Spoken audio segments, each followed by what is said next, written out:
not in my words, not in that way, not in my name, not in my faith, not in my words, not in that way. Assalamu alaikum, peace and blessings of God be with you, dear viewers, and welcome to another edition of A Muslim's Perspective. Praise belongs to Allah. We praise Him and we ask Him for guidance and forgiveness, and we seek protection in Allah from the malice of our own souls and the evil of our actions. Whom Allah guides, no one can lead him astray, and whom He makes astray, no one can lead him back to the right path. I bear witness that there is no other deity but Allah, by Himself, no associate to Him, and I bear witness that Muhammad is His servant and messenger. Today our guest is Imam Abdul Patel, and we will tell you more about him. Assalamu alaikum, Imam. Wa alaikum salam wa rahmatullahi wa barakatuh. Most of us strive to get through each day simply living and doing that which needs to be done to sustain ourselves and our families. There are life cycle moments such as death or birth, marriage or family conflicts, children misbehavior, or those moments when we need a spiritual fix or ritual worship, when we seek out the services of our local Imam. We expect him to be there for us in our moments of need. When there are times of crisis, be it personal or community-wide, we often wonder, what are our Imams doing about it? Why can't they fix this or that matter, etc.? How many pause to contemplate the needs of the persons who occupy these roles and fulfill these functions? That's the discussion today. But first, the word Imam. It has different connotations to many people. It is therefore necessary to define this term for the purposes of our discussion, to keep this in context. Here it is being used as the title of a worship leader of a mosque. In this context, Imams may lead ritual worship services, serve as community leaders, and provide religious guidance and visitations to community members on opportune occasions. Imam Abdul Patel, whom I've had the honor and privilege of knowing for 30 plus years, has been a tireless worker in our community. He has founded and been the past coordinator of the Canadian Council of Imams, and I have a list here of about 17 different bullet points that I can quote the activities of Imam Abdul Hai. But you should know that he has been active in the community even when he was doing full-time work for the past 52 years in Canada. He was born in the small island of Barbados in the West Indies. I was born in India. Oh, he was born in India, yeah, and migrated to Barbados. I grew up my teen life in Barbados. Alhamdulillah. Yeah. And Imam Abdul Hai has always been an activist in our community. And just to give you a sense that he is not bounded by the walls of a masjid, the extent of his participation in our community life and the influence he has had over it over those 52 years. Imam Abdul Hai has served as a trustee of the Toronto District School Board.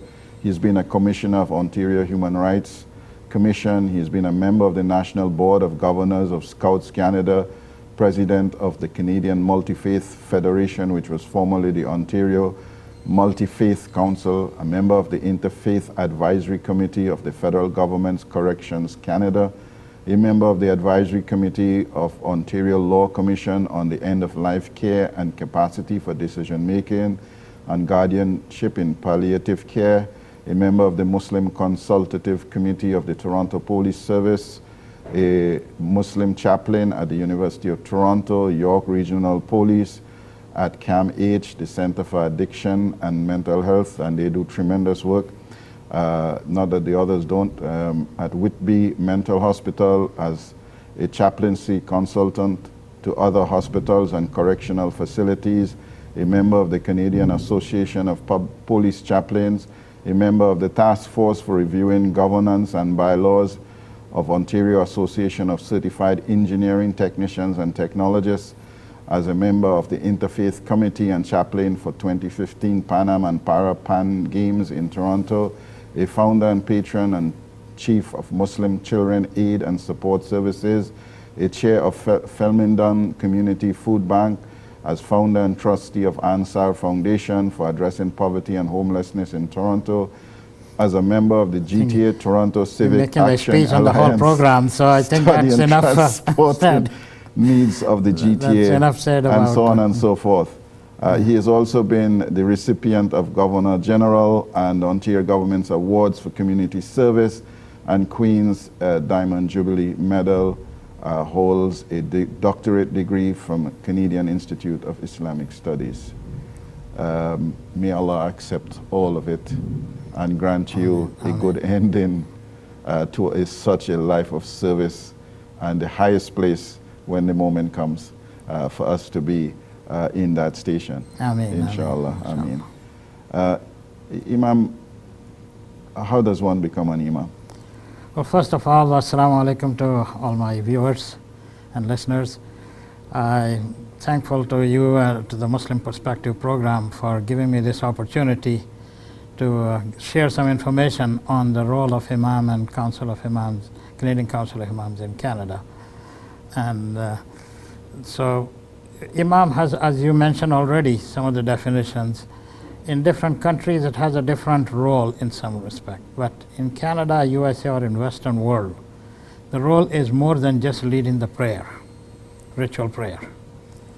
Here, an Imam, its position is almost like a CEO of a corporation that has to know the community's needs, how the community can be served, not just for leading the prayer, but for guiding them to how to live a life as a responsible citizen in any country they are living in. That includes also the family counseling, teaching the children as well, running madrasa classes maybe, or adult education classes. Because migration in the Western world, as I have known, from 1962 I came in to live in the Western world from India. And the education level of many is not the same. And here they find some of the people who have come to this country, they didn't know if they were going to uphold their Islamic faith or not. As I have met a number of them who said they probably left behind, they admit it. But when they come over here, they rediscover their identity. So the Imam's role becomes a little more complex in that to answer question or education, provide basic education to some people. Then there is also the need for Imam to serve the, see what are the marketing needs, I would say, as we say, that what will be the need in next 20 years. Everywhere where Muslims have settled in North America or in Europe, first thing is they have established masjids. So the basic role of an Imam is just the prayer that people have seen. But they have to do a lot more than that. That is guiding community on Islamic matters, number one. Not necessarily giving fatwa, but obtaining the fatwa, a particular ruling on situations that they have not seen in their home countries before. Mm-hmm. And secondly, they have also to liaise with non-Muslims as well, to educate them, share information, and that has become more important duty since 9/11. And I have been involved more in interfaith work since 9/11. That although so we see that in addition to being of service within the four walls of the masjid, they need to be of service to the wider community, those people of other faiths, people of no faith at all, to be essentially an explainer of our perspective. That's right. It is what my definition of interfaith work, interfaith dialogue, and that is what most have welcomed, is that sharing information to guide people. I mean, not just to that, you can't expect people to convert in one session. Or so. And sometimes it's not about conversion, but it's rather sharing the faith. Sharing information. And sharing the faith experience. Yeah, and that's what people have said. They welcome this kind of dialogue, that they're sharing what is Islam, because they don't know. There is a lot of ignorance about Islam, as many know. So it is that part of it. But at the same time, the Imams also get called sometime middle of the night from hospitals to come and do the last ritual, end of life that we have to say kalima. And people, when number of them, I would say, sadly in the community, although we have said 500,000 living in the GTA, Canada's Muslim population is just over 1 million according to Stats Canada. But number of them, and I would say 40 to 50%, as I hear from other imams as well, have no connection with masjid. Yeah. So they only look for imam when there is a need for marriage in the family, you have to perform nikah, or for janazah funeral. Yeah, life cycle in the hospitals, when I get called, sometimes first thing I ask, I say which masjid they usually go to for Jummah at least, if not the 5 times prayer. They said they don't have any connection with any, they don't know any imam in the community, but they need somebody now that at the last minute to come and say kalima. So the imams are always ready or available. The people community 24/7 service free of charge. Yeah. Is there a formal certification in Canada to become an imam? Well, there is no, you say we don't have a diocese or priesthood, organized priesthood as in Western terms, I would say. So the imam profession cannot be really regulated because there are many volunteer imams. Some number of mosques in Canada have no full-time imams. And I have been serving as a volunteer imam for 52 years. In fact, many can't afford the full-time imam or even part-time. So they have on rotation basis people who are professionals in other fields, engineers, doctors, academics, or so on. So they lead the prayer because the requirement for leading the prayer is varies. There is there are credentials for imam from a religious seminary, Islamic seminary, Darul Ulum, as we say, from Muslim countries. And here in Canada, some are established, some are conducting now such certification in masajids as well, that they're qualified as an alim, as a scholar. But to lead the prayer is someone who, there's this other role that imams have here, is someone who knows Quran and the rules of the prayer, rules of salat. They can come, they can lead the prayers, and they become kind of unofficial or volunteer imams, as we have here in many mosques. But it's fascinating that the demands of the of an imam's role is a 24/7 one, and yet still it's not funded properly, and it's done on a voluntary basis. Basically, someone looking for barakah to serve. To make dua at an opening of the house or for business, people looking for, sometimes they pay for wedding ceremonies or so, but very minimal, if I would say. To what degree would you suggest that this is a result of, a lot of us are first generation immigrants from Muslim majority countries, where all of these things are already established for centuries, and there's a common way to do things, and they don't have to put their hands in their pockets to keep the community going, in the sense that well, in most number of Muslim countries, state funding positions of imams are there. In a number of countries where there are minorities, the community funds the position. And on top of that, the imam may even take on another job as well in some cases to supplement. That's what a lot of imams here do. They are working somewhere else as well to decide leading the prayer. So in terms of burnout, do you see that as a regular thing within it is. It's only with Allah's help that the imams carry on many of these duties voluntarily, in fact, in many cases.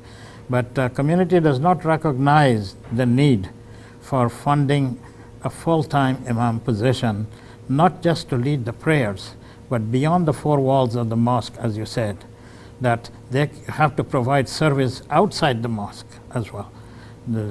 Even if some of the mosques have now hired directors for funerals. So because one imam cannot do all the work where the community is large. So the need for resources. Now, I know from the beginning, like I came here in '69 when minimum wage was $1.40 an hour. And a Coke was 10 cents. And so was coffee. And people coming in those years in the 60s, late 60s and 70s, many didn't have proper job, or they could not fund their own family. So they just had to survive. And we came through the survival mode of Islam from the Muslim community to now we are in an establishment mode. So community now has to recognize, as many are young professionals, we have a 3rd or 4th generation of Muslims now living here in Canada, and they need to recognize the institution of imam, a scholar, to fund these positions for various services. Maybe they can categorize in different way, that say, okay, one for mihrab, one for leading the 5 times salat, one for teaching, one for funerals and others. Then there are other supplemental services like counseling, chaplaincy work, in visiting sick patients in hospital. That's an Islamic requirement for anyone, all of them, not just the Imam. And other needs as well, like people call, so on, like today, just now before I'm coming, and I'm coming here, yesterday we saw on the news a Muslim boy was taped in his mouth in the school classroom by a French teacher, French classes, yeah, in TDSP school. So the Toronto police is checking in, looking into it. TDSB is investigating as well. But I say that this kind of thing is still happening, so the Islamophobia on that front is another area that Imam always have to confront and answer. A lot of the Imam's role is troubleshooting, so to speak. Troubleshooting, exactly.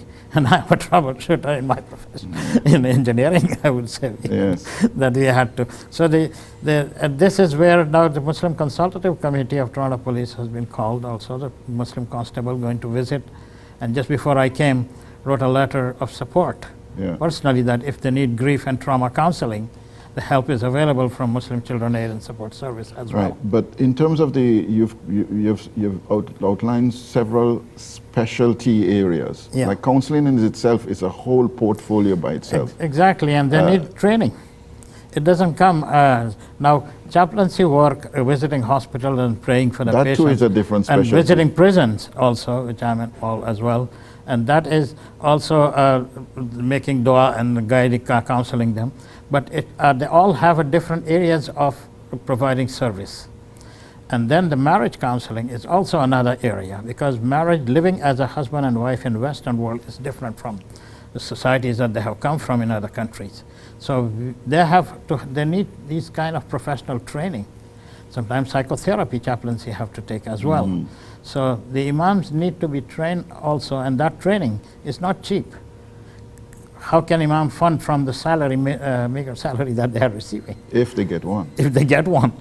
So community has to put out more resources to have these trained professionals. Now we are lacking in services in the community.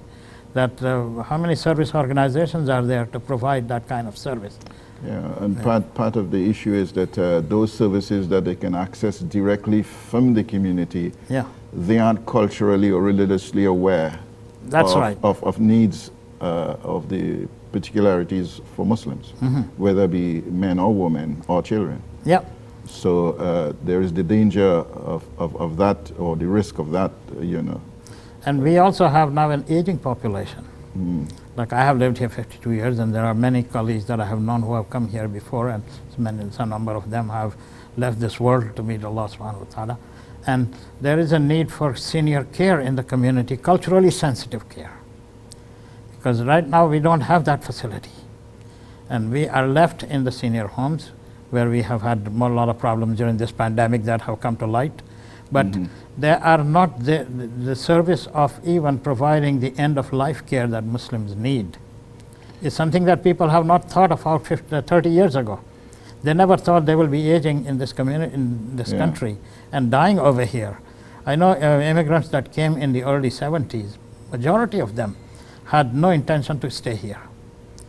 I mean, I came here as a student of engineering, and I didn't think I was going to stay here. It was until the 70s that I decided, I said, Allah needs me here more than else, and also for my profession. And in those days, you didn't have the kind of community support, you know, whatever measure you have today in our community. There are some levels of support, but in those days, you saw a Muslim and it's like you saw sunrise. Exactly. If you meet a many Muslim, or even person of color in the early days, you feel like going and hugging. And to get a halal meat shop was absolutely, you had to go to the farms, I understand. Well, in the early days, we were going to the Kensington market, known as Jewish market in the old days. And that's where the Jewish community had the facility for slaughtering the chicken. Not the lamb or beef, but that was anyone who looking for halal food, halal chicken, you would see them on Saturday morning at the Jewish market there. So that was, and for a year, like when I came, we had only chicken. And then some of them may go later on going to the farm or slaughterhouse and get it the meat. And it wasn't until 1971 when the first halal meat shop opened on Fifth Avenue, known as Afro-Asian. So in terms of being an imam and such a tremendous responsibility, we see that continuous training is necessary. Some reliable source of funding is necessary in order to facilitate the needs of the community. Exactly. Like in major corporations, and I work for one as well, there was always funds set aside for training for all levels of staff, including the senior managers and CEOs. They would go for, and you have been a professional accountant yourself, so you have seen that we have to keep ourselves updated with the recent development that is happening in management, in technology, in other processes as well. So training is always, like Prophet ﷺ always said, that you never stop learning from cradle to grave. Right. So it's not only that the imam must know the religious sciences, so to speak, but also know a lot of other specialties to really be of service to the community. It is, and it's also like for imams that have been trained outside or born outside, one of the problem is they speak with a certain English accent. And our young population don't understand. They may be highly qualified, PhDs. So they need taking like courses, like even accent breaking courses, something that is not always highlighted. Yeah, and then you come with, if you trained elsewhere, you come with cultural nuances that doesn't necessarily fit in our context. Yeah, you have to see the lens of the young people or the needs here from a different lens over here. That says, okay, how the problem was solved back home historically in the past, but how it can be solved today, what are the needs? So in climate is different, where the needs are different, and so on.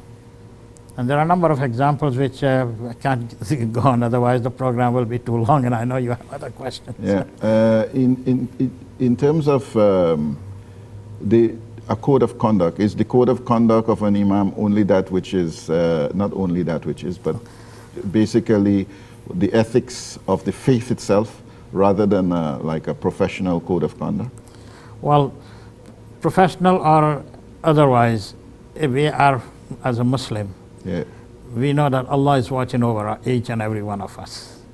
Just like we are in a state of fasting, we are more conscious of Allah's presence. So Allah's presence in us is there all the time, that we need to be aware of.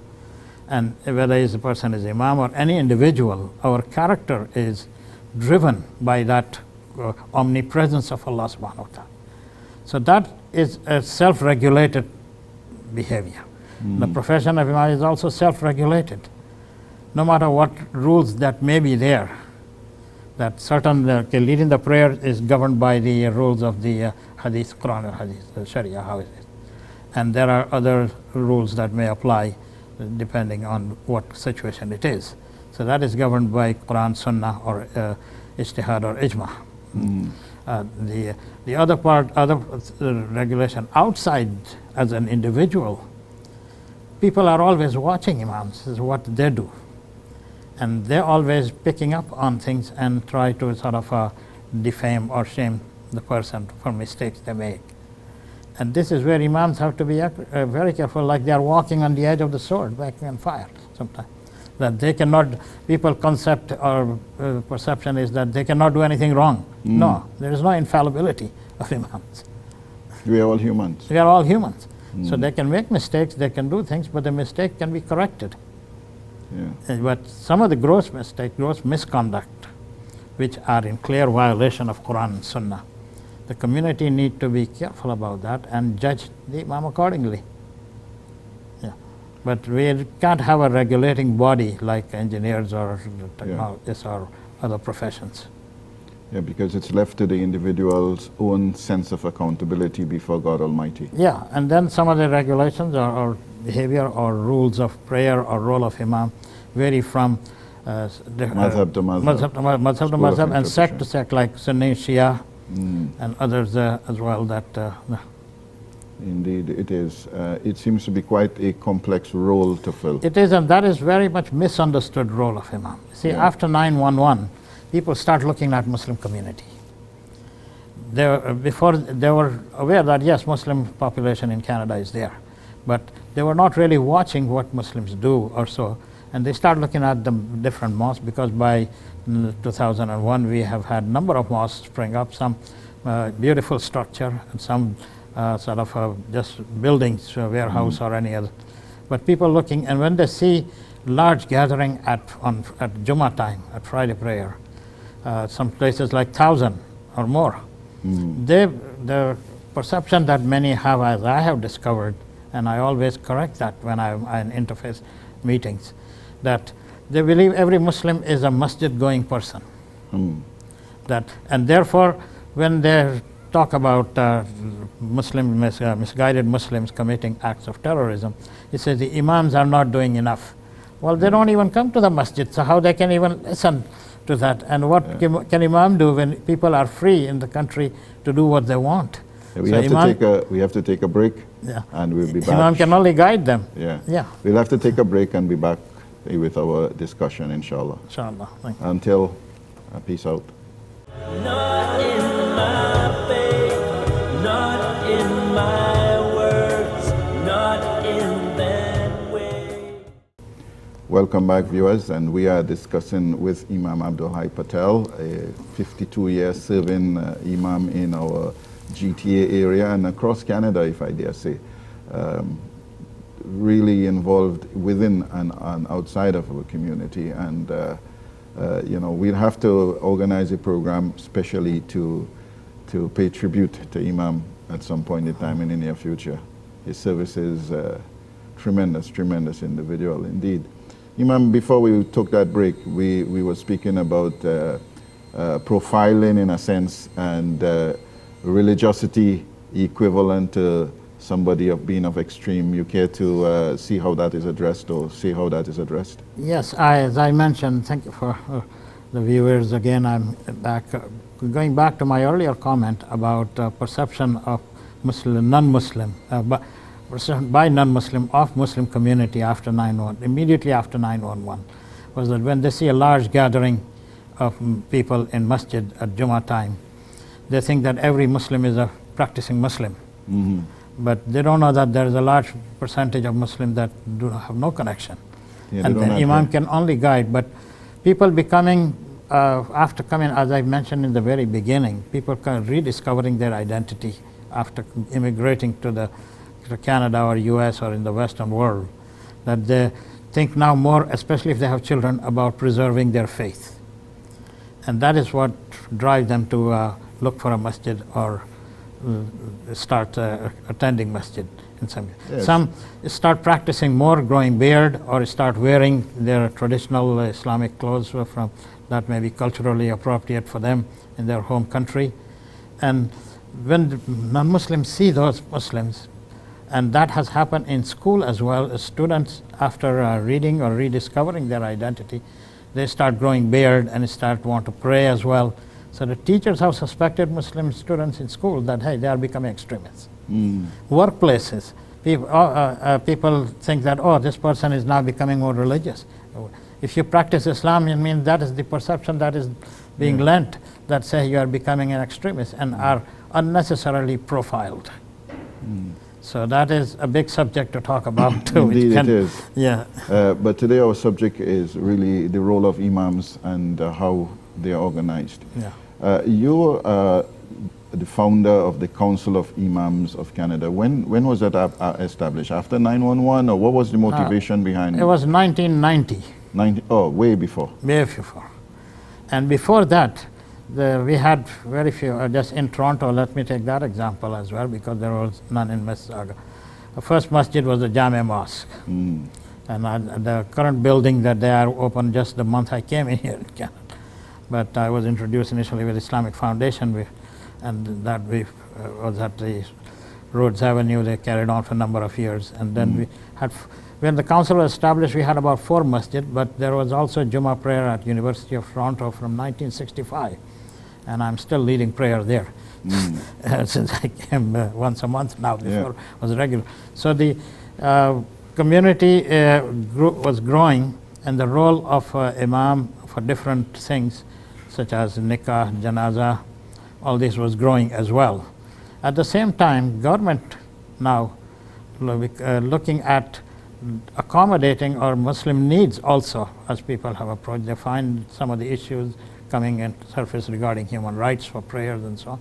And as a former commissioner, I can say we have a very good human rights code that many people don't know about it, about accommodating religious rights.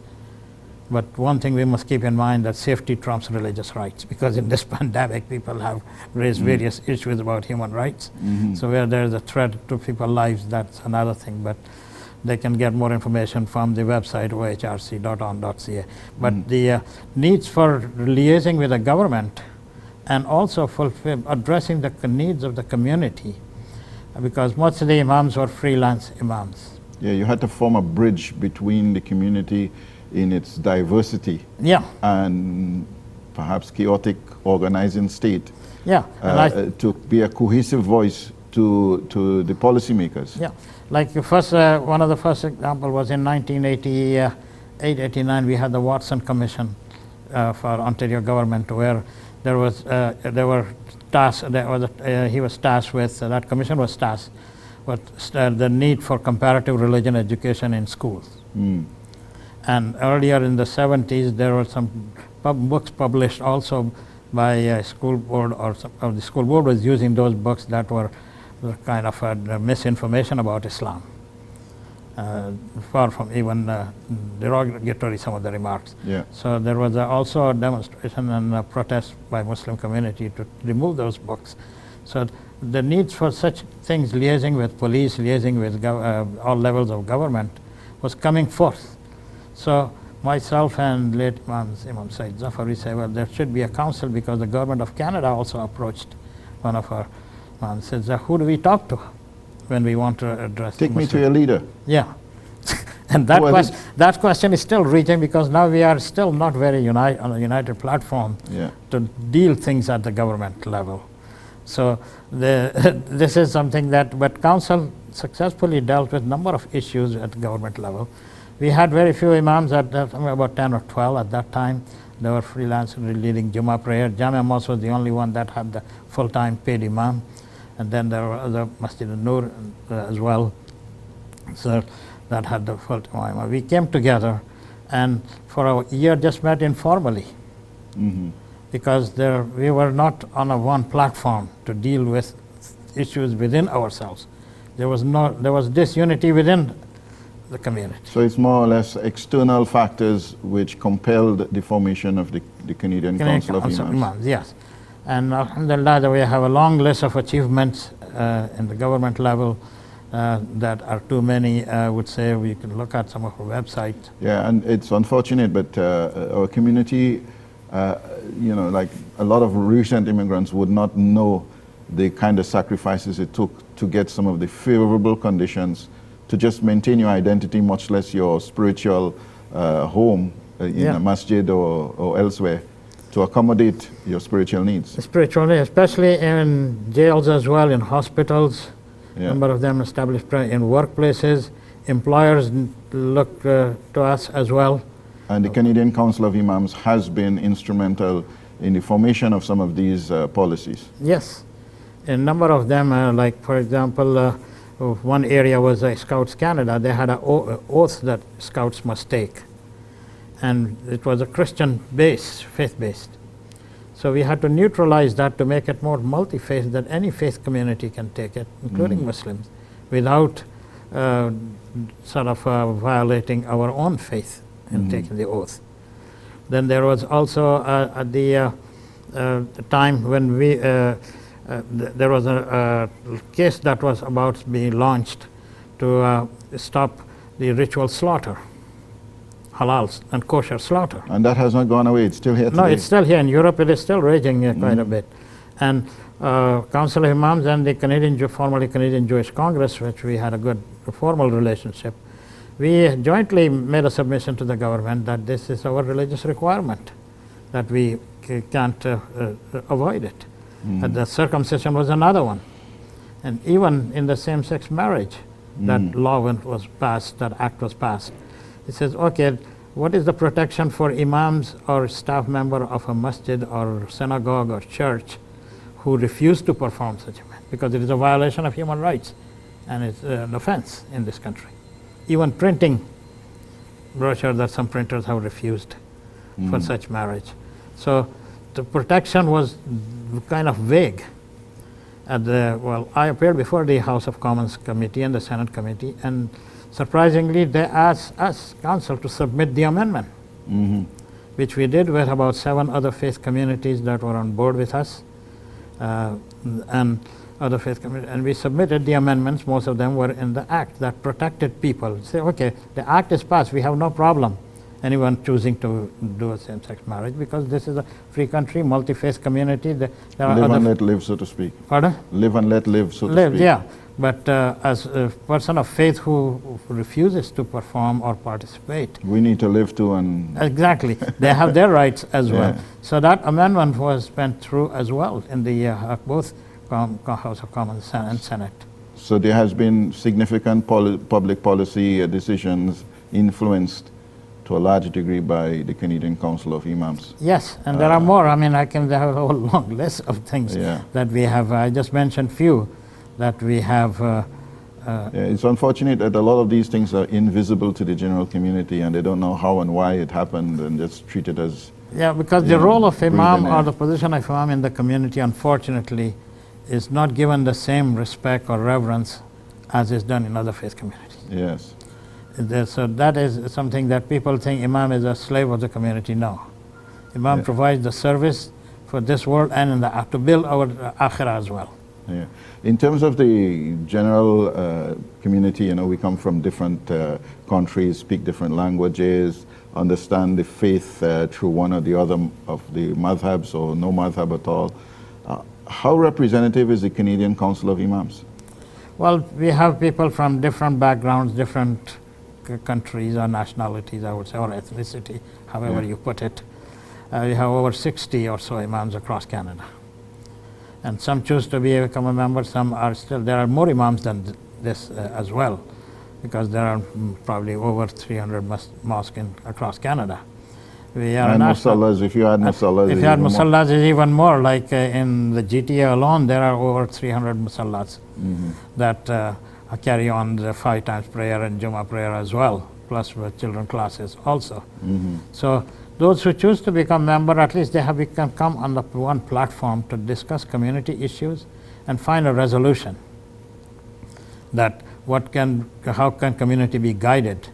We have from different schools of thought. We have from Shia community, this is both Sunni and Shia community that have founded the council together. Yeah. So we are working in partnership. Plus, we also have partners. We established some formal relationship with Conference of Catholic Bishops. We have had other partnership with Jewish and other Christian denominations as well. Yeah. What are the, you've touched on some of it, but what are the objectives and purposes of the Canadian Council of Imams, really? Well, I said the main objective is to bring Imams together on a platform to be a united community, a united voice, and to find solutions in the light of Quran and Sunnah to guide the community on problems challenges we are facing in Western world, in Canada in particular, which are different from home country. And that is something that at the same time educate the Imams on many things about the laws of this land, and how they can work with community, what are some of the things that... Yeah, how they can navigate the legal environment, social environment. Yeah, like teaching the children, people have to know the laws, how to do that. Yeah, remember the old method? Huh? You didn't learn your Arabic lessons? No corporal punishment. Plus even how far, you got to maintain your, not social distances now in the pandemic, but even distance, otherwise. No touching. No, when you are counseling, Yeah. also how you can maintain your distance from the opposite gender and others as well. So all those things are important in different ways. What are some of the obstacles that you have found that of Imams refusing or not joining the Canadian Council of Imams? I can't speak to that so much, because it's their own choice. Yeah. If they want to be part of the community and help, then they have to come together. We need each other. Yeah. And if they don't recognize the need for each other's support, to deal with the community, I think it is something they are making a mistake. Yeah, because if it's the lone wolf that gets caught, right? Yeah, but sometimes they get in trouble and they look for the Council of Imams. Well, they have not been a member, how can we support? And people think sometimes that the Council of Imam, every Imam is a member, like the non-Muslims or government will think, and say we are the regulating body. No, we are not a regulating body, and we cannot even become a regulating body so much, although there is a call for it all the time. But going ahead in the years, I would say, the younger generation, the new generation of Imams, they might have a more sort of desire to become part of the council or any other body, regulating body, that they can do it. It is only now another thing that we have done, the Council Imam, was about the halal slaughter, certifying the thing, but now we are helping with another board that is being established, halal accreditation, that who certifies the certifiers. Because now it's a commercial business. Yes, we had the Minister of Agriculture recognize, CFIA, that there are halal, nobody can just use halal label. As some people, I remember, this is a little joke if I'm allowed to share. Sure. In Vancouver years ago, a Muslim butcher shop opened, and halal, and opposite there was another Chinese meat shop. And he saw people going there all the time. He said, how come they don't come here? I see most of these people from different backgrounds, they're going. He said, well, we have this halal sign, halal label. So he put halal sign as well. Well, this is a lived experience in Trinidad. In the market, the butcher saw the same thing. Yeah. And he put halal pork. Halal pork. Well, here years ago, about 10 years ago or so, one person opened a halal meat shop in one of the big supermarkets. And so they lost business with the other one. This is most people going because once they tasted halal meat, they find it, and especially people from Caribbean and some of the countries where they find they were shopping at Muslim, they were using halal. So it is something that this certifiers that now this halal accreditation board is working. Another branch of, I would say, a partner with the Council of Imam, that they certifying the certifiers so that people get the halal meat as well. So that when you see the halal certificate, it's really halal. Well, we take it for granted. Yeah. But if somebody put it, they are responsible to Allah subhanahu wa ta'ala to answer that. On your website, the Canadian Council of Imams have a declaration. Yeah. Can you tell us some of the purposes of that? We can't go into the full extent of it, and we will refer people to the website to look at it. But can you tell us something about the reasoning behind that and what purposes it serves? Well, after 9/11, whenever there has been any incident of terrorism committed by Muslims, the so-called Muslims, the press, the media especially, radio, TV, all of them, they were always coming to the council, to me and the next chair, of asking to issue a statement. We were issuing statements left and right all the time, sometimes every week. When we addressing the same question. Does Islam permit this sort of,